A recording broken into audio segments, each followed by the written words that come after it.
The night the queen's shadow whispered my name, I knew I was never going to see the sun the same way again. It was late in the evening when I arrived in the village of Amo, a place wrapped in the heavy scent of smoke from cooking fires and the songs of crickets.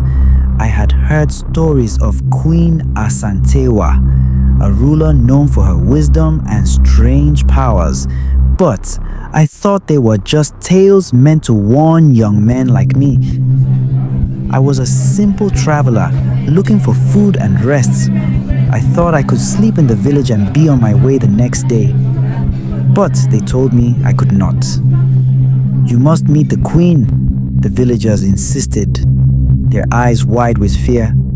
She has seen you in her dreams.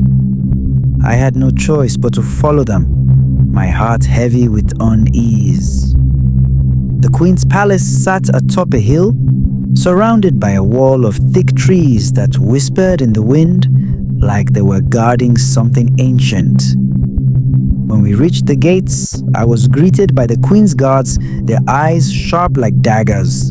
Inside, the palace was quiet, still as if the walls themselves were holding their breath. Queen Asantewa sat on her throne, draped in cloths of deep purple and gold. Her face was calm, but her eyes, oh, those eyes, they glowed faintly in the dim light, like two embers in the dark. "Why have you come to my village, she asked, her voice like wind through dry leaves. I told her I was a traveler, seeking rest, but she only smiled. "You are not here by chance."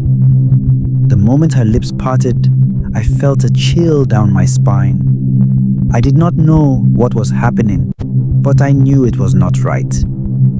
She rose from her throne, her long robe trailing behind her like the night sky. With a single motion, she beckoned me closer. I stepped forward, trembling. "You have been chosen," she whispered. Before I could ask her what she meant, the room around us seemed to shift. The shadows stretched and danced like they were alive. The walls groaned, the ground beneath my feet trembled. And then I heard it.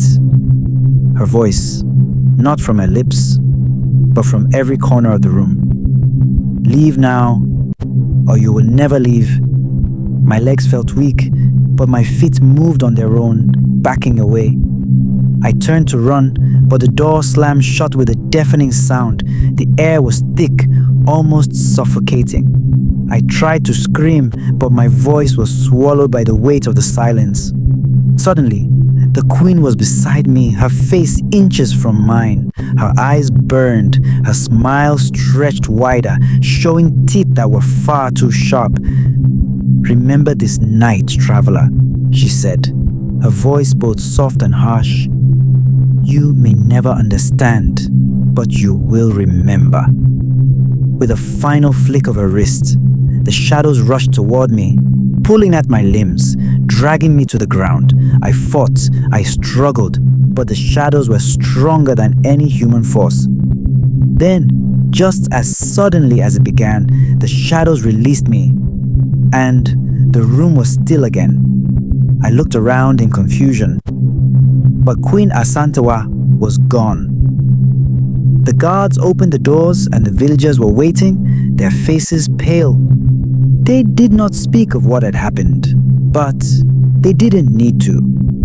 I knew they had all witnessed her power, felt her presence like a living thing. As I left that night, the village fading behind me, I understood why no one dared to question the queen. Some stories are more than just stories. Some are warnings, and I had just survived one of the queen's darkest lessons. I don't know what she saw in me that night, but I will never forget her eyes. And sometimes, even now, I feel the shadows watching.